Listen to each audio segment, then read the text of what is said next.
As the Ukrainian army continues to make the Russian army suffer, the allies continue to stand by Ukraine. Recently, the US administration announced a new $300 million military aid package for Ukraine. White House National Security Advisor Jake Sullivan stated that the new package was made possible due to unforeseen savings in Defense Department contracts.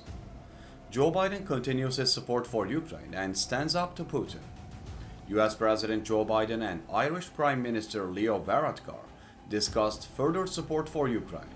The President and Prime Minister discussed our countries' shared commitment to support Ukraine in the face of Russian aggression, a White House spokesperson said. The meeting took place in Washington.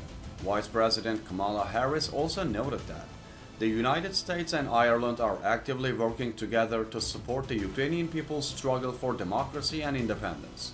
As the US and other Ukrainian allies continue their support, US President Joe Biden continues to take on Putin ahead of the US elections. Tensions have fully escalated following Putin's decision to invade Ukrainian territory. Joe Biden calls Russian leader Vladimir Putin a thug. Do you think the US support to Ukraine is enough? Do you think Joe Biden is supporting Zelensky enough?